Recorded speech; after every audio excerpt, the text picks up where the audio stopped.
Okay, this is part 6 of what will in due course be a comprehensive survey of the Chazalic sources regarding Tzitzit. Took a gap of a week, been a bit busy moving house. Now, in the first 5 parts of this, we dealt with Chumash, we did the Mishnah, there is a bit on Tzitzit, and we did the Halachic Midrash.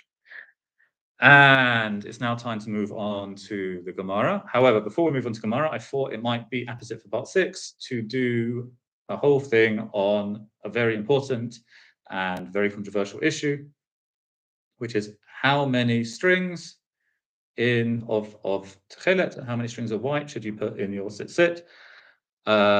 Everyone who's interested in this topic knows it's a three-way machloket. You have Rambam half a string, Raavad 1 string, what's called Tosafist, although it's really Rashi says it, and in fact before Rashi, Rabbeinu Gershom says it, and it's the opinion basically all of Chachmei Ashkenaz, which means therefore Mamela kind of the vast majority of Rishonim, that you put 2 strings. Everyone, of course, agreeing that you have 4 strings in total. So by Rambam 7.5, Raavad 3, or I should say by Rambam I mean 7.5 half strings, so 3.5 whole strings. Raavad 3 strings of white, and what's called Tosafot 2 strings of white. Okay. Now, why do I want to do this now before we go on to the Gemara? Because we've actually already covered all the sources that are relevant to this question. All the sources that are relevant to this question appear in the Halachic Midrash, and the truth is there's really only 2 of them, which really, in fact, there's really only 1 of them. Now, what do people know?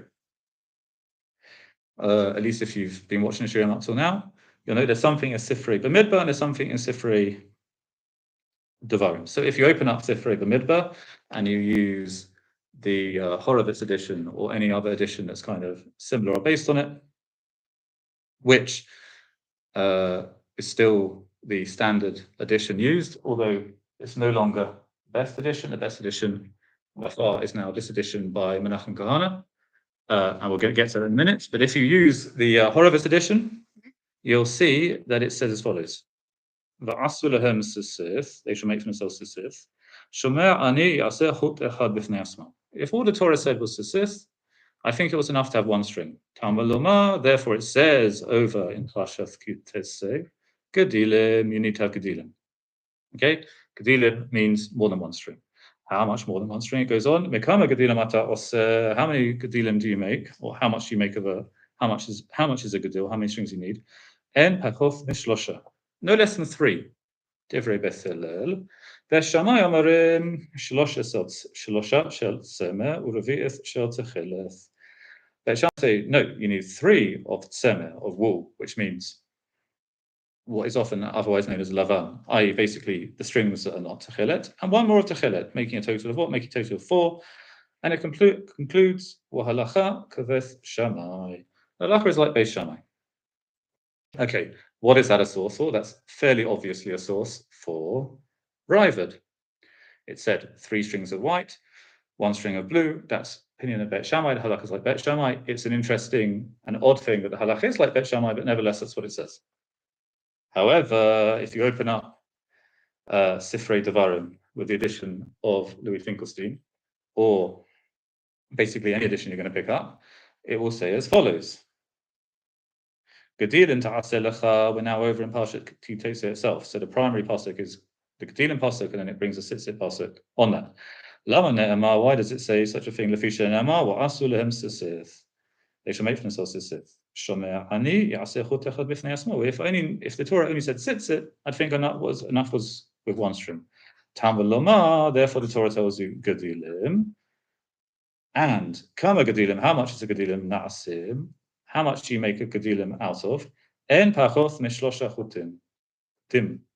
No less than 3 strings. Kedivrei Beth Hillel. Beth Shammai amarim. However, Beth Shammai say me'arba chutim shel techileth or arba'a chutim shel lavan. 4 strings of techileth, 4 strings of lavan. And then it goes on. It adds a new thing that's not any other one. Shel arba esba'oth, 4 esba'oth each. That's talking about the length. That's a different discussion, and we won't get into now. Well, halacha k'divrei Beth Shammai. Halacha is like Beth Shammai. And therefore, what? This one told you the halacha is like Beth Shammai. Beth Shammai said 4 of white, 4 of blue. Well, who's that like? Well, on a very simple reading, it's not like any of them. However, if you make an assumption that it's talking about the strings after they've been folded, then maybe it's a support for what's called the Tosafist opinion, which is that you have 2 strings of blue, 2 strings of white. Once they're folded, 4 strings of blue, 4 strings of white. As I mentioned, there is a difficulty there, basic difficulty, which is that Beit Shammai say you have 3 strings. Beit Shammai can't possibly be talking about the strings once you've already put them through the garment, because there's no way of getting 3 strings that way. It has to be an even number. So you'd have to say that the Lashon of the Breita switches in the middle from talking about whole strings to talking about half strings. But in any case, if it supports anyone, out of the 3 opinions in the Rishonim we talked about, it supports Tosafist. So many people will leave it there. They'll tell you it's Machlukas Sifrei B'midbar and Sifrei Devarim. Sifrei B'midbar supports Raiva, Sifrei Devarim supports Tosafot. And therefore, either of those opinions are reasonable. And the only one that doesn't have a support is Rambam's opinion. But of course, Rambamists couldn't care less what anyone apart from the Rambam says, so they'll do that. And everything's fine. However, we're not going to leave it there. Why not we're going to leave it there? Because what it says in the Horowitz edition, or whatever edition you have, and what it says in the Finkelstein edition, or whatever edition you have, is not necessarily correct. In the very first Yishurim, when I was outlining the 5 planks of the kind of what I call reactionary academic approach I'm trying to illustrate through these videos, I said part 1, the most basic and the most uncontroversial, is using accurate girsas. And what we're going to do here is we're going to see how by using accurate girsas, we can in fact solve this issue once and for all. Now, as I said, it's the most, at least it should be the most uncontroversial. It's the most easy to understand. However, whereas other parts of kind of taking an academic approach to Torah study, basically you learn certain techniques, certain mental habits, and once you've learned them, they're not that hard to execute kind of time and time again. Finding proper girsas, finding the correct girsa in a text is just quite simply a lot of hard work and slog. There's no way around it. It's boring. Certainly, at the very least, most people find it boring. I find it boring. And it doesn't get less boring the more you do it. Arguably, it gets more boring the more you do it. In any case, kol hakavod to people who have the patience and the sitzfleisch and the dedication to be able to sit through and read manuscripts and get out the microscope and try and work out if this is a vav or a yud, and do all that kind of stuff. In this whole discussion, I'm going to be working, as I mentioned, from the research of Menachem Kahana in producing his new edition of Sifrei, which you can buy from Magnus Press, which is truly an incredible work, something that absolutely everyone wants to study Torah seriously, Bizman Hazeh, should at the very least have access to, if not a personal copy of. And it's thanks to his work that I can do the following discussion. Now, in the source sheet that is in the description of this video, the first of those source sheets, I have made a table with the different girsas, courtesy of Menachem Kahana. On the right, you'll see the girsas.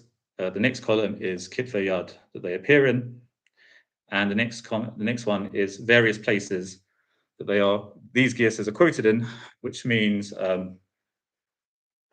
basically 3 types: either medieval midrashic collections, or various Rishonim who quote them, or in one case the Defus Rishon, the first printing of the Sifrei.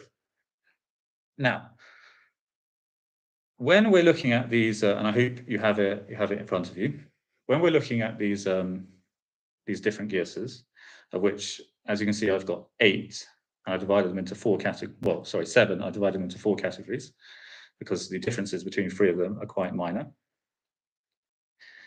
You have to ask some basic questions. Basically, how do we establish which girsa is has more authority and which girsa has less authority?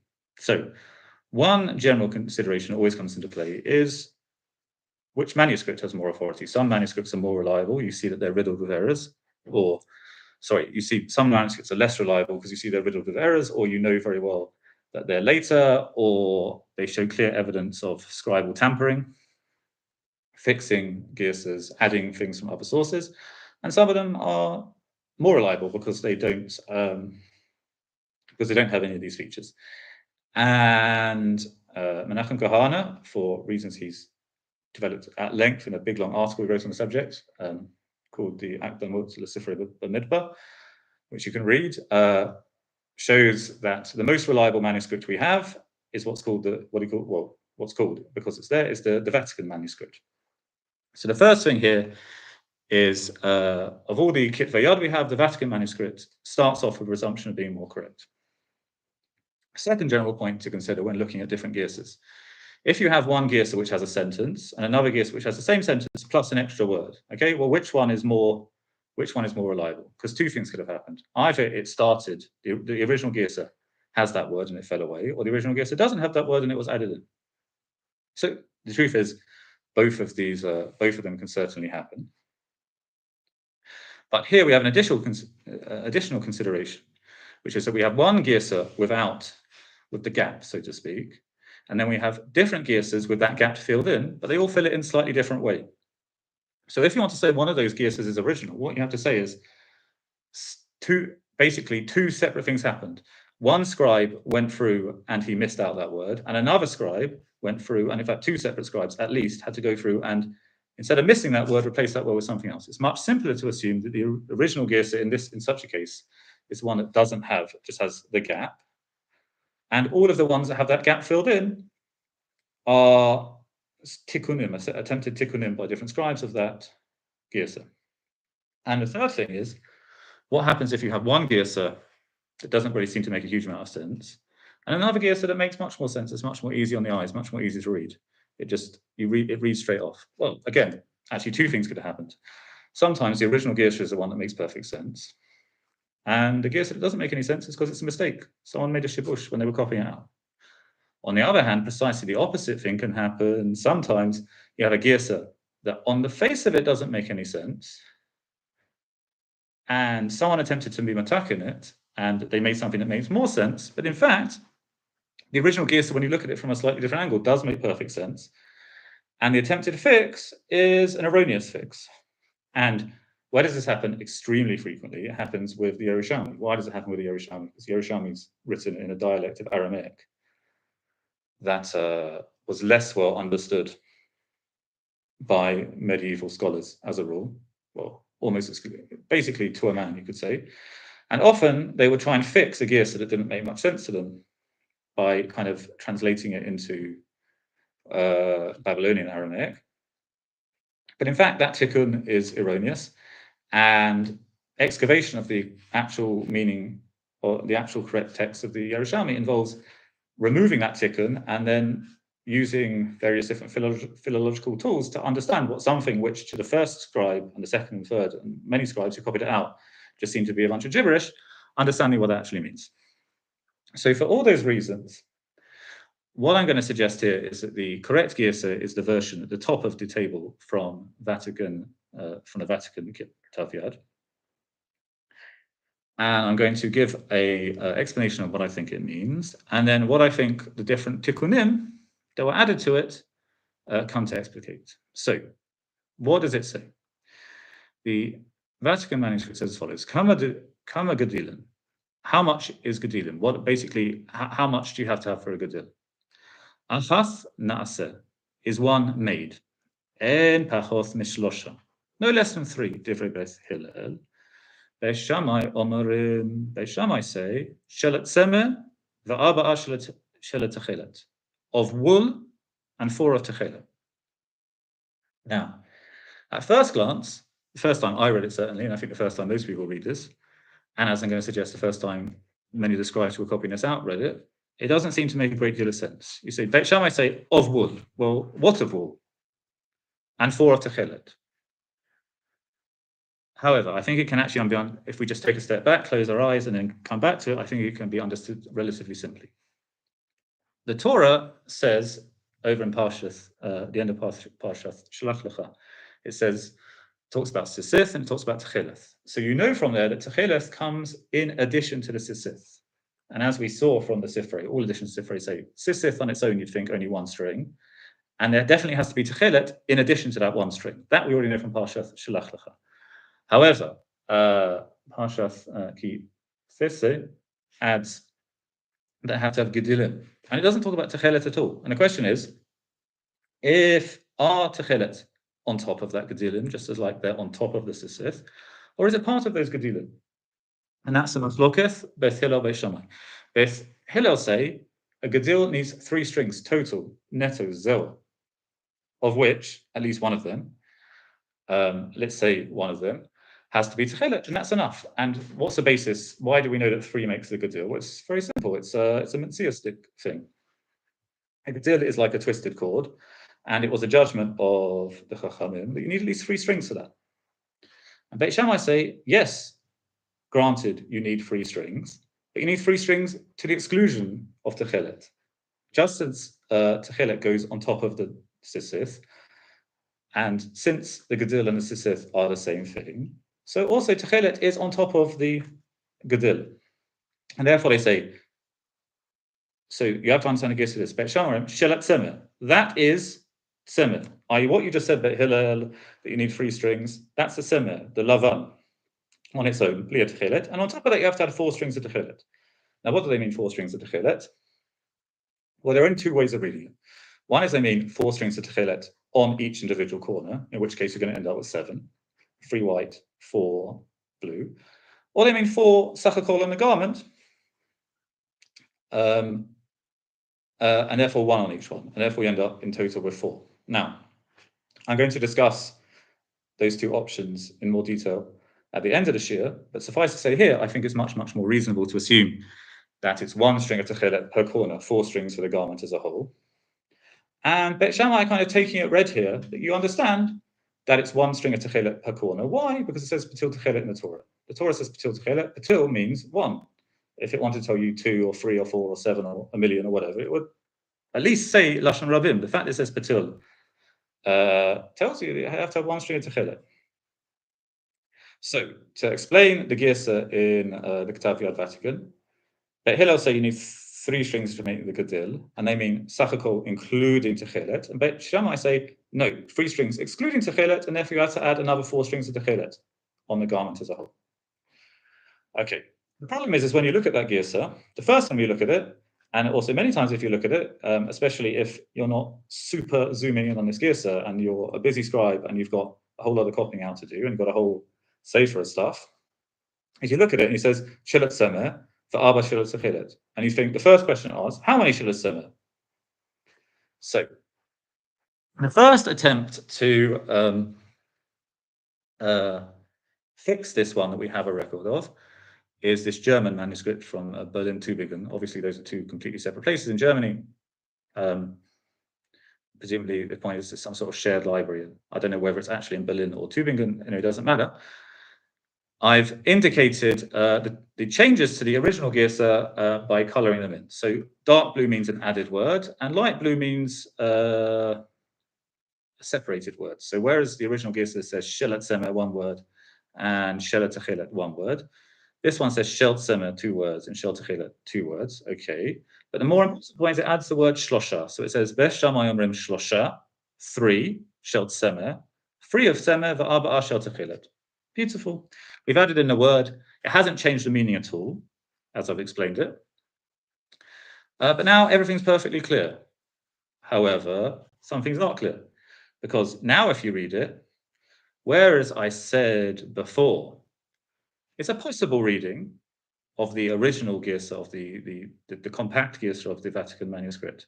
It means 3 strings of white and 4 strings of Techileth on the individual corner. This fixed Girsa, it looks much more like that. And if you want to read it as 3 strings and 1, then you have to read it as saying Beit Shammai Omrim, Beit Shammai say 3 strings of Semer and the 4th string of Techileth. But it doesn't say the 4th string of Techileth, it says 4 of Techileth. And so either it gets read as this, either it comes out saying 7 strings total, of which 4 are techelet, or it comes out as a kind of grammatical impossibility. And that's what often happens when you try to fix a girsa in the most minimal way by preserving its meaning. Often that necessarily comes at the expense of kind of syntactical integrity, shall we say. So that's why we get attempt number 2 to fix it. Now, as you can see, this is in 3 separate kitvei yad and a whole bunch of different secondary sources, different perushim that discuss the Sifrei and bring this as a girsa, and also different medieval midrashic collections. And they differ slightly in that 2 versions add the word lavan. So one says seme lavan and one says milavan shel seme. That doesn't really matter too much. It's just to make clear, because most sources, and certainly the Bavli, doesn't use the lashon of seme and techelet, it uses the lashon of lavan and techelet. In order to make clear to the reader what we're talking about here, that seme means the white strings, the non-techelet strings. It adds that word lavan in 2 different places, according to the 2 different girsas, to make clear what the seme is. This, by the way, is a sign that this is a tinkered with girsa. It's not an original girsa, it's a girsa that's been tinkered with to make it more clear to the reader. And what's the main way that it's been tinkered to make it clear to the reader? Well, now it says, Beshamayrim shalosh shel seme. That's the same as the first adaptation, 3 of seme. And now it says, Uraviv shel techeleth. And that's the girsa, if you remember, we saw in Sifrei on the Midbar edition of Horovitz. And now it all makes perfect grammatical sense. Beit Shammai say 3 of wool and the 4th one of techelet. It's completely 100% syntactically perfect. It's preserved as well completely the original meaning. What's the problem? Well, the only problem is it's a fake girsa. How do you know it's a fake girsa? Because if you go look at the more authentic girsas, you see it doesn't say revered, it says Abba. And when you do that, as I saw in a kuntres I read by Talmud Chacham in Lakewood, if memory serves, he shows that these girsas, which are relied upon as a rule by people who support doing it the Raavad way of 1 strings, he shows that these girsas are fake, and he uses that as a basis of his argument. You should do it the Tosafist way. Now, there is in fact a 3rd girsa of this, which is very similar, basically the same thing, where just one down now in the table. Bet Shammai orim shalosha shel seme ve'echad shel techelet. Instead of the 4th of techelet, now we have the word echad shel techelet. And again, it makes perfect sense. It's not unclear at all what that means. But again, the problem with it is that, again, it's a fake girsa. Has the meaning 3 strings of white plus an extra 1 of techelet, and there are 3 or 2.5, depending how you want to look at it, different ways that are very, very widespread and are quoted all over the place and exist in different kitvei yad all around the world, of fixing that girsa, which are less authentic as preserving the lashon of the authors of the Sifrei, but nevertheless preserve its meaning. And then we come to the problem, which is girsa number 4, which can be found in Tosafist and in the Sefer Itza, and in a perush that we don't really know who it's by. It has been attributed. It was, when it was first found, attributed to the Raavad. It clearly isn't by the Raavad, because the Raavad, as we know, holds you only have 1 string. And it's also in 1 ketav yad, which is important to mention. And it says as follows: Bet Shammai omrim, and now we have the extra word that wasn't in the ketav yad Vatican. But whereas all the other ones say shalosha shel seme, here it says arba'a. Now, it has to be said, there are a whole bunch of different girsas of this. There's me arba'a, there's arba'at, and there's arba'a. Which, by the way, tells you that is an indication, which is obvious, which, as is explained anyway, is fairly clear that this is an extra word. And now it says va'arba'a shel seme va'arba'a shel techelet. And this is very similar, although note it's the other way around, and we'll come to that in a minute. It's very similar to the girsa we saw in Sifrei Devarim, in all the texts we have, which says 4 of seme and 4 of techelet. And as I said before, while on a very strict level, this doesn't actually support any of the shittot, the only shitta that it even vaguely supports is what's called the Tosafist shitta, the Rashi shitta, the Rabbeinu Gershom shitta, which is that you have 2 strings of blue, 2 strings of white, and once you fold them in a garment, it comes out 4 of each. Now, as with the other 3 or 2.5 ones we looked at before, this is a fix. This is a fix of the original Girsa, which doesn't have a word. It just goes Bet Shamayim Shalat Tzimeh V'Arba'a Shalat Techilet. And that doesn't prove that it's wrong and the other ones are right.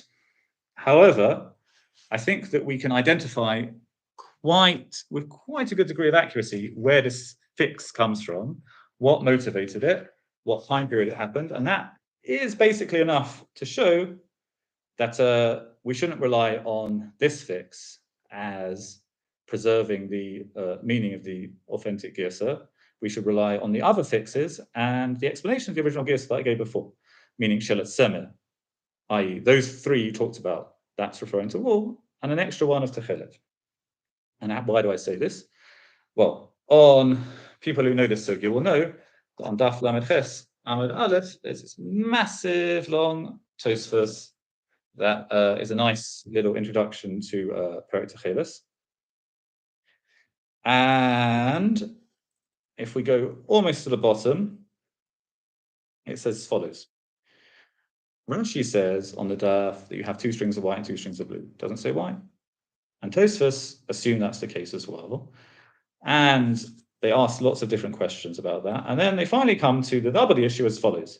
And I've actually quoted this whole thing on the source sheet that with just below those that table with the Kitvei Yad and the different Girsas. And I've bolded what I think are the most important words. V'im toma, and if you say, Uminalan debeinan beth chutin lavan uveth chutin dercheles. How do we know in the first place you need 2 of white and 2 of blue? Dilma agadilim kapid kra. Filu chad mehai v'gimel mehai. Tosafos are taking it as a given you need 4 strings. How do we know you need 4 strings? Well, there are 2 separate places in the Bavli that say explicitly you need 4 strings. One brings a drasha that they've already quoted of Gedil Shtayim, Gedilim Arba. And one brings the Machlukas of Beis Hillel and Beis Shammai. And there it just says that Beis Hillel say 3 strings and Beis Shammai say 4 strings. So they know you have to have 4 strings. But 4 strings doesn't mean 2 and 2, as they've been assuming this discussion, Al Pi Rashi, up till now. It could mean 3 and 1.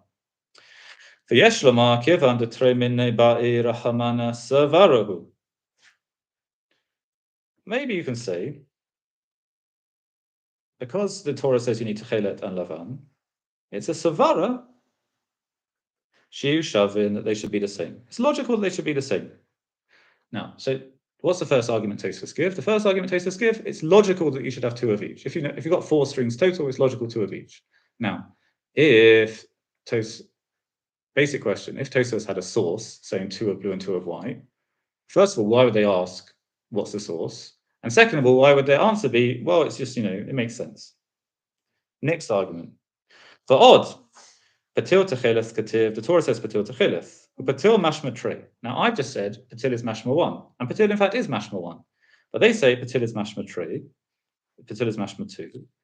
Could the Dashinan Perek Balo, in the 6th Perek of Masechet Yoma, is talking about the different clothes of the Kohen Gadol and the parochet and stuff, and how they're woven out of different threads. If you've ever been to Machon HaMikdash in the old city where they have the different kalim and stuff, or that they're going to, models or whatever, or real ones, however you want to think about it, that we're going to use in the base of Mikdash when we get around to building it.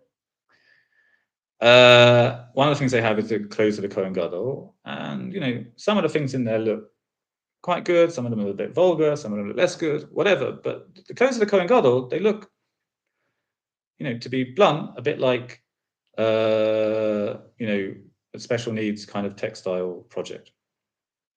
And why do they look that way? Because they're using incredibly thick thread. And why are they using incredibly thick thread? Because the Gemara over there in Yoma, and it's also brought down in Shkalim, says that you have this thing where you end up with different numbers, 18 and 24, and very, very thick threads that are woven shazur from multiple threads. And it's an interesting question, like, what are actually the begadim of the Kohen Gadol going to look like? What exactly does the Gemara actually really mean over there, etc., etc.? But that's not our question. In any case, the the Bavli over there is just trying to get to these numbers. It knows the numbers, it's trying to explain the numbers. And one of the things it says, for Kitzets Batilim, the Pasuk says, the Pasuk in Parshas Teruma, Tetzaveh, Tetzaveh says, Vayiraku et Pachei Azav. No, sorry, it's going to be Vayachu Pekuli. Vayiraku et Pachei Azav, they beat out the sheets of gold, the Kitzets Batilim, and they cut the Batilim, Lasot B'Papa Techelet.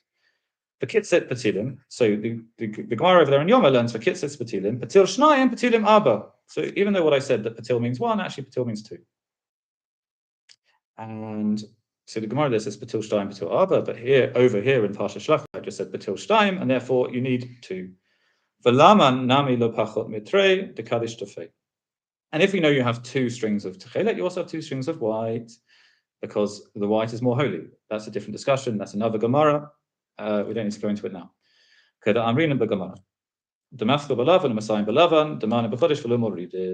the source, the idea that the white is more Kodesh than the blue. And what Tosafist learned from that here is that if you have two strings of blue, you have to have at least two strings of white, certainly not less than two. But however, Tamzeh de Patil lo yatakin, this second proof that we've brought of Patil meaning two is not really, doesn't really work. The Perek Bala mashma v'kitzets, the makatzets echad l'shtayim. Because how does the Gemara get to two? Not from the word patil, from the fact that they're cutting the patil. If you cut a patil, you get two. And if you cut patilim, you get four. Certainly at least four. That's what the Gemara actually means over there. And therefore, Tosafist, their first proof is logical, you have two blue and two white. And then they try to bring this proof from Masechet Yoma, that patil means two, and then they reject it themselves. V'hacha al kach and lo mashmatrei.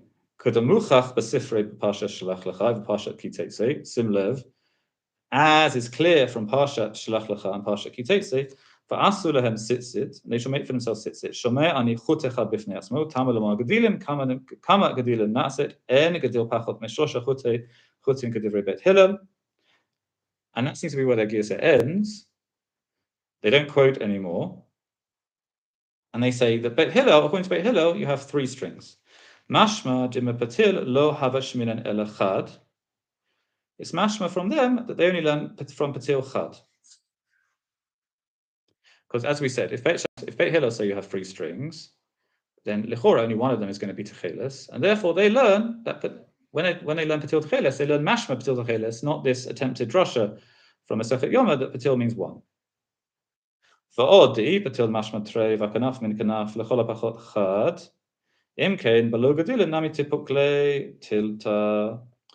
also, there's another problem.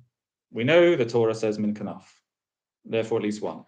And if patil meant two, then you'd already get to three without even a word gedilim. But nevertheless, all the sources are dorish the word gedil to tell you need at least three. But tzarich lomar shecholech al hashash shalom, damashma chad mitchelef mahani. And there's no way around it. We have to say that the Sifrei, similar on both Parshat Shalach Lecha and Parshat Kiteitzei, are cholek on the shlas on our shas, because they seem to say that it's good enough to have one techelet, one string techelet. And then Tosafist go on to another subject. Now we're going to continue reading, but these are the words I highlighted on the source sheet. Why? Because what did Tosafist say? They asked the question, how do we know we need two strings of blue, two strings of white?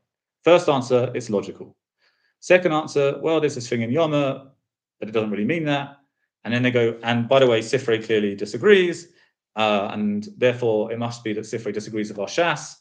But wait a second, where does the Talmud Bavli say that you need two strings of blue, two strings of white? It doesn't. What did Tosafist say? Tosafist said it was logical. And then they go on. Now, if here's basic. If Tosafist thought that there was a proof in Sifrei, either Sifrei Shlach Lecha or Sifrei Kiteitzei, or one of them, certainly in both of them, if they thought such a thing, what on earth was the point in the last 6 lines of Tosafist? And the answer is clearly they didn't think such a thing. They continue. Now, this whole thing that we put the strings into the garment, and you have 4, and now you've got functionally 8. So how do we know we do that in the first place? If you only know you've got 4 strings, maybe you put them through, tie them together at the end, and then just have 4 strings. Would be a perfectly reasonable way of doing it. So how do you know you do such things? There's a Gemara that comes up later, and we're going to learn this in due course. So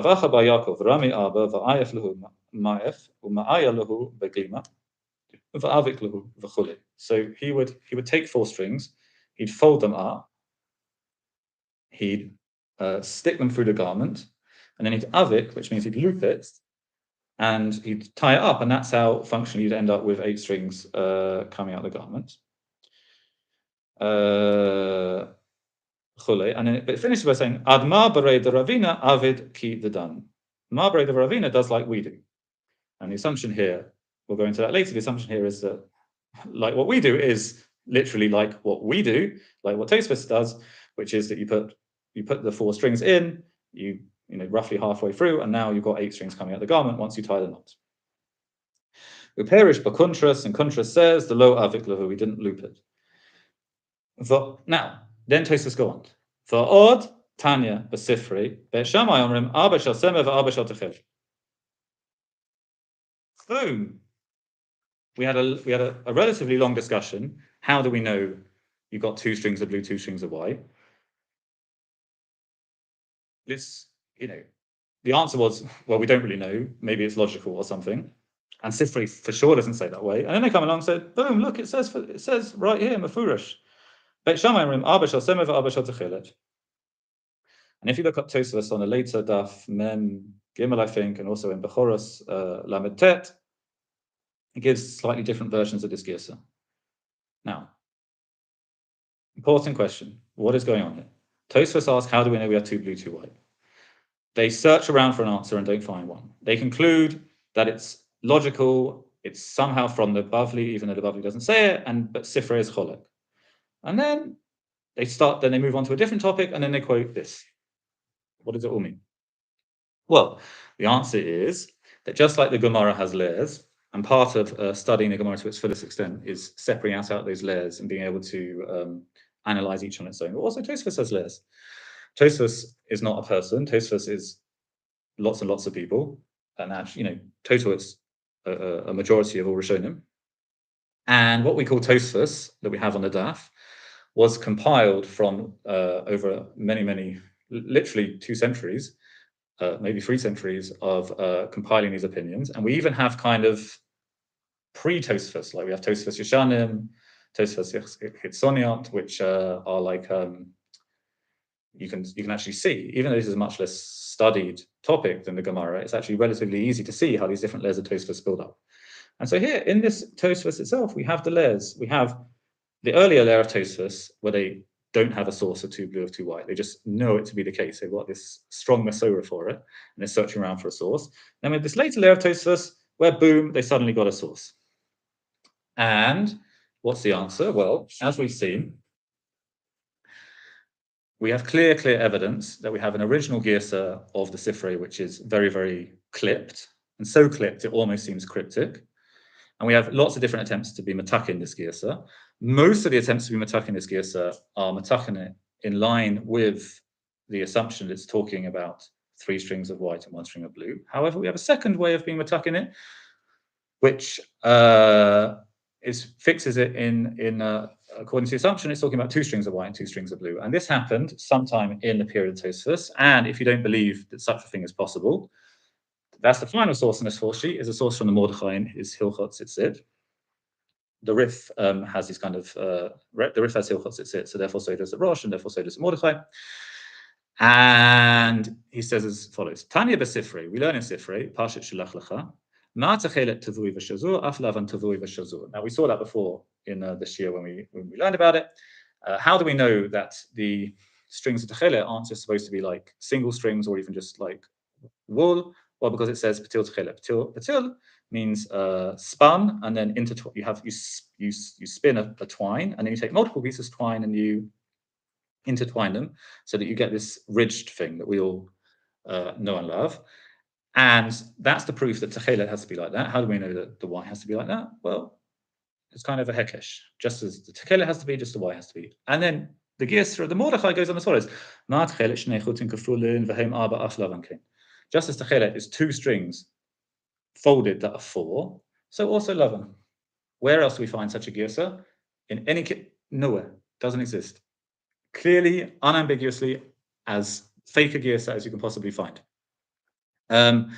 Therefore, what do we see from this? We see that someone was creating dodgy Girsas of the Sifrei, which fitted with the opinion of Chachmei Ashkenaz.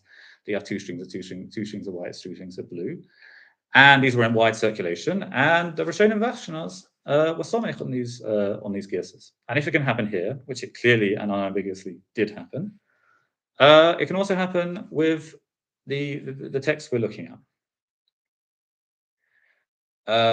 So to sum up, we have the authentic Girsa of Sifrei, which says, Bet Shammai say, Bet Hillel say you need 3 strings. Bet Shammai say you need that's of white on its own, and in addition to that you have the Techelet.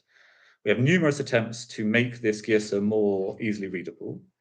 The majority of them make it preserve the original meaning, which is 3 strings of white and 1 string of blue. And then Bet Shammai, and then we have a second Girsa that pops up, quoted all around. It's quoted by Tosafist, it's quoted by the Itter, it's quoted by this other Perush. It does make itself find its way into one Ketav Yad, which was created sometime during the period of Tosafist in order to support the shitta of Chachmei Ashkenaz that you need 2 strings of white, 2 strings of blue. But it's not an authentic Girsa and it's not reliable. Okay, that's Sifrei B'midbar. What about Sifrei Devarim? Well, let's just read it again. Kama gedilim na'asim, how much of the gedilim are made from? En pachas nishlosha chutin kedivrei Bet Hillel. That's exactly the same as everything we've seen. Bet Shammai omrim me'arba chutin shel techelet ve'arba chutin shel lavan. Whereas all of these deal, all of the fixed girsas, and in fact the real girsa as well, they all deal with the lavan first and then techelet. The girsa over here in Sifrei Devarim deals with the techelet first and the lavan second. Now, if you have the girsa, if you have the book of Finkelstein, look yourself or look carefully at the screen, what do you see? You see that all this stuff is in little type. What does it mean that it's in little type? Well, when Louis Finkelstein was producing his edition of the Sifrei, he found that there was lots of stuff that was very dubious whether it was part of the Sifrei. Why is it dubious it's part of the Sifrei? 2 reasons. First of all, you've got all the kind of different kitvei yad and the fussa of this, and from a large chelik of them, it's just not there. Completely absent. And the second is that it's in a style that's not fitting with the general style of Sifrei Devarim, which A is very short, and B is in the halakhic tradition of Rabbi Akiva, a certain, as we discussed before, a certain style of analysis based on ribui v'miut and similar rules. And all of these different examples he put in small letters to indicate that while it's there, it's kind of sort of part of Sifrei. It's not really an original part of Sifrei. Okay, well, if it's not from the Sifrei, where does it come from? So Menachem Gahana says that it comes from Mechilta Devarim. What is Mechilta Devarim? You've probably never seen Mechilta Devarim, and nor has anyone else, because Mechilta Devarim doesn't exist.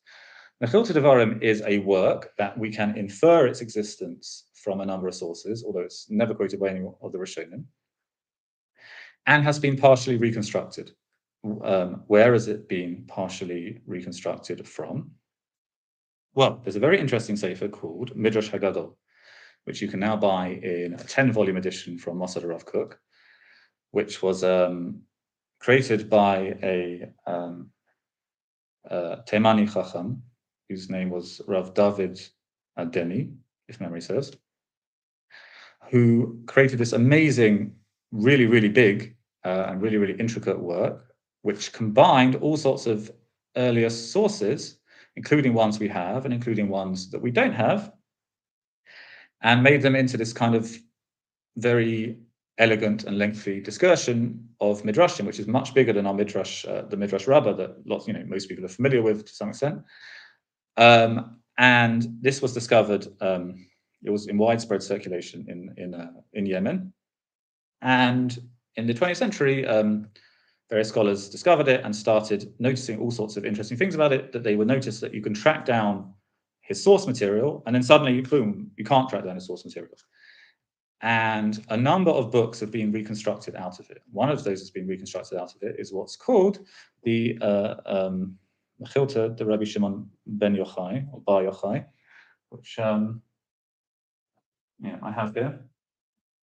I actually bought this from a foreign shop in Geula, so it's like seems it's pretty mainstream to use it nowadays. But which is something that was completely lost and was reconstructed out of Midrash Hagadol by basically looking at the material, taking out the material that can be sourced. This is on Shemot, taking out the material that can be sourced from other places, most notably Mechilta Rabbi Yishmael, and by process of subtraction and then some kind of, clever thought, basically reconstructing this book. And you can do a similar thing for Mechilta on Devarim.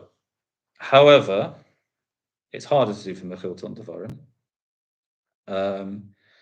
And as I understand it, there is a scholar, I don't remember her first name, she's called Sigal, a female scholar, Israeli, who's working on this. And they've developed an algorithm that basically is helping them to sort out the material and to reconstruct Mechilta Devarim. However, if you want to kind of infer where Mechilta Devarim goes from, you can either go to Midrash HaGadol, or in the intermediate period, or you can go to something called Midrash Tanaim, which was created going on 100 years ago by Rabbi David Tzvi Hoffman,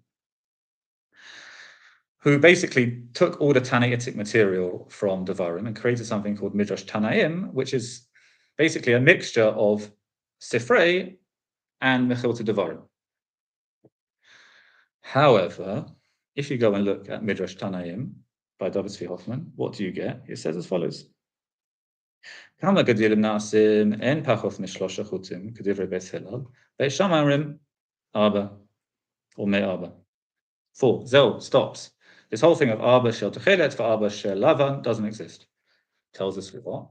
Just as the girsa of the Sifrei Bamidbar was fixed to make it agree with the opinion of Chachmei Ashkenaz, so this girsa was also fixed. It had to be fixed a different way because all it said was arba, and therefore it said arba.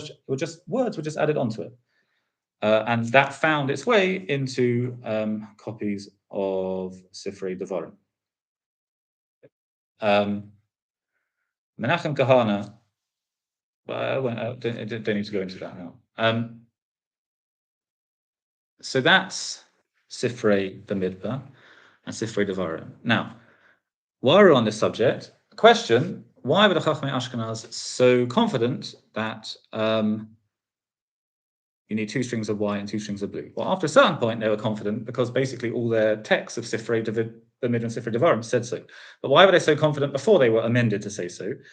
Well, I don't think it's entirely clear, but I think there's one source that we can point to, and that is the Piyutim of Yanai.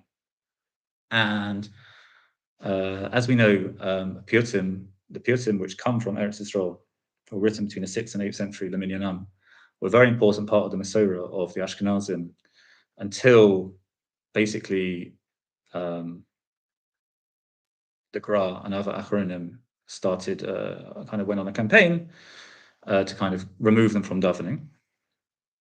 And so now in Eretz Yisrael, you have to go to a few old kind of Yekka or Oibelander shuls, and there's hardly any of them if you want to hear these things.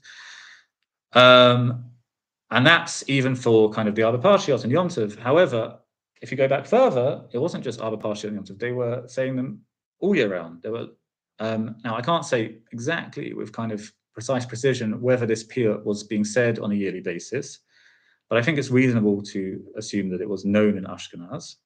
The piyut of Yanai that goes on Parshat Korach. And what does it say? So it's riffing on a famous midrash, which is that Korach was trying to kind of do leitzonos on the Torah, and he said, one of the things he said, well, it's stupid that if I have a garment that's all made of techeles, why should I have to put another string of techeles on it? It's already techeles. And okay, fine. And Moshe Rabbeinu shows why he's wrong. Now, if you look at the edition in Tanchuma or Midrash Rabbah, it says, why do I need 4 strings of techelet? Which is pretty clearly mashma like Raavad and what we've seen as the authentic gears for the Sifrei, which is that one string on each corner makes 4 strings for the garment. The dochek, people try and fit it onto the other shittot. So it's not really a rye on its own. But the important point here is that the Piyut of Yanai says as follows: Zozu v'lavshu. I should go back a little bit. Bo v'layla he'erig mathaim talitot techeles. That night he wove 200 techelet talitot. Obviously, a lot of money, korachad. Zozu v'lavshu, they put them on. V'sha'alu v'azboshu. And they asked the question to kind of, in order to embarrass Moshe Rabbeinu, Ma yachshiru shnei chotei techelet lichsut kula techeles. How can 2 strings of techelet be kasher, make kosher a garment, a kasut? That's a different discussion we've already had. What they noticed that this lashon of kasut is always used, not clothes per se, that is techelet. What's the important point here? Well, it says 2 strings. Now, the truth is, I don't really know what Yanai meant here. I'm not sure anyone really knows what Yanai meant here. The literal meaning of what it means is 2 strings, kasher the garment. And that's not according to anyone's shitta, and lichora, it's not even a possible thing, because the minimum amount of strings is 1, and therefore the minimum amount of strings per garment is 4. Nevertheless, he says 2, and one possible way of reading it is that he means 2 strings per corner. And if we assume, which I think it's reasonable to assume, that this piyut was widely known among Yehudei Ashkenaz and therefore Chachmei Ashkenaz, this was the kind of basis for their assumption that they assumed very strongly, and that we see from in the early there Tosafist, they kind of were looking for reasons to base it, and eventually the additions of Sifrei and Sifrei B'midbar and Sifrei Devarim were amended to fit with this shittah. I think that it was based basically on this piyut, possibly other sources, which, again, I'm not going to attempt to explain here what I think it really means, but which certainly possibly could be read as meaning 2 strings of blue, 2 strings of blue per corner. Okay, so I think up to here I've explained why the shitta of Raavad, that you need 1 string of blue and 3 strings of white, is clearly to be preferred. Obviously, there is no source for the Rambam shitta, and it's somewhat hard to understand why it's even discussed, really. And as I've tried to demonstrate, there really is no source for Tosafist / Chachmei Ashkenaz's shitta either. That they're all based on amended copies of Sifrei B'midbar, Sifrei Devarim, and the authentic edition clearly indicates 3 strings white, 1 string blue. However, I did say at the beginning that the original edition, the original Girsa, could be read another way. So let's just return to it.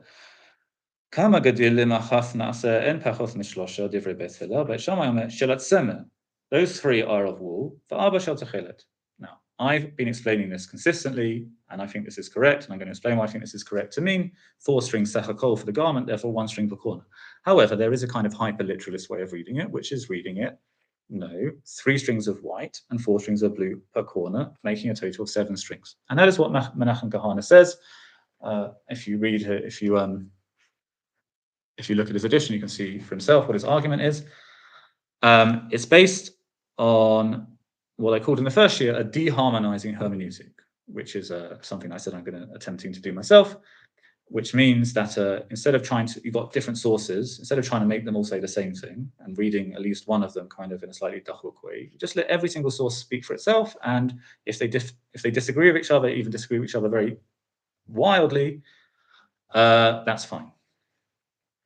I think that in this particular case, this is taking a deharmonizing hermeneutic to a bit of an extreme.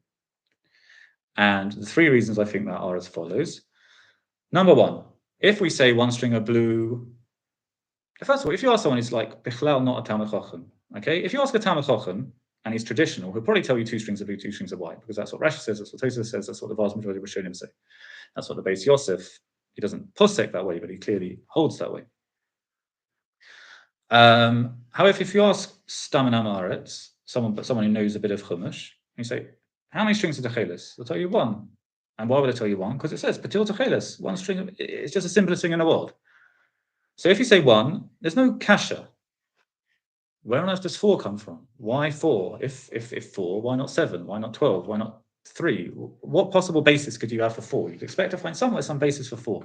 And similarly, why 7? Because if you have 4 and 3, you've got 7, sachakol. So either explaining 4 or explaining why 7 or explaining both together. Second thing is we have a lot of sources, some of which I've already discussed, especially from the Bavli, making it clear that they had a pretty strong unanimous tradition with no kashas on it that you have 4 strings sachakol. We have the drasha of Gadil Shtayim, Gadilim Arba. We also have this baraita, which is brought in Masechet Tzitzit, which is one of the Sechtot Ketanot, which says, Mitzvat Tzitzit, Bet Shammai Omrim Arba, Chutin Shal Arba Etzbaot, Uvet Hillel Omrim Shloshet Chutin Shal Sholosh Etzbaot. Now, this is obviously a baraita that's composed out of 2 separate sources, one talking about the length and one talking about the number of strings. But nevertheless, the point is that it preserves this tradition that Bet Shammai say 4 sachakol, and Bet Hillel say 3 sachakol. And whereas we have no sources, literally none, not even a slightest remez or anything that you have to have 7 strings from anywhere except allegedly, according to Menachem Kahana, this source over here. And the third thing is that if at one point they're wearing 7, you have to explain why they came to wear 4. Now, if you hold like Louis Finkelstein, who holds that Girsa we saw Arbashal Lavan for Arbashal Techelet, sorry, the other way around, and he doesn't accept the he doesn't accept that that's a support for Tosafist Shitta, although as I've demonstrated, in fact, it literally is written as a support for Tosafist Shitta. But he says it means 4 strings of blue and 4 strings of white, literal. Then you can understand how it could have happened. You get from that to 4, because you had 4 blue, 4 white, then they lost blue, so then you ended up with 4 white. That you can understand. Even though throughout the Tekufa of the Talmud Bavli, they had the Chelet, and they clearly had 4 strings. But it's at least possible to understand how you get there.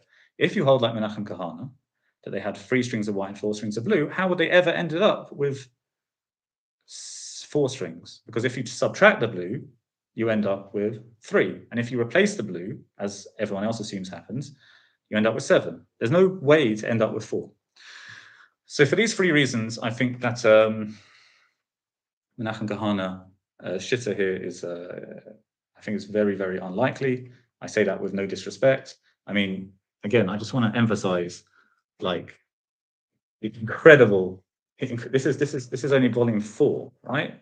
The incredible amount of work that goes on reviewing every single line of Sifrei, bringing all the different Makbilot, bringing all the different Kitvayad, explaining them, comparing them to different sources. You know, it's not to say that, you know, you made a mistake here and a mistake there is really, you know, or that's just saying you're not a malach. So I don't really mean that with no disrespect whatsoever. However, I do think nevertheless it's so dachuk that it's not even kind of something that is worth being choshesh for or anything like that. So to sum up, the original reading of Sifrei on the Midbar says 3 strings of white and 4 strings of blue distributed around the garment, i.e. 1 per corner. So 3 strings of white per corner and 1 string of blue per corner. This line of the Sifrei B'Midbar went under a lot of tampering to make it more readable during the early period of Rishonim. Most of that was done in accordance with its genuine meaning. Some of it was done in order to make it fit with the Shitta of Chachmei Ashkenaz, that you have 2 strings of blue and 2 strings of white, which, as I said, seems to come from a pir, basically. Sifrei Devarim doesn't actually say anything. Mechilta Devarim, we don't really know what it said, but it probably said just 4 strings and that's it. And therefore, for all these reasons, I really think that this should be case closed. Everyone should hold like the Raavad, 1 string of blue, 3 strings of white, and I simply can't see any reasonable argument for doing anything else. And I hope that a deep dive of the Girsas has demonstrated that beyond reasonable doubt. And that's it.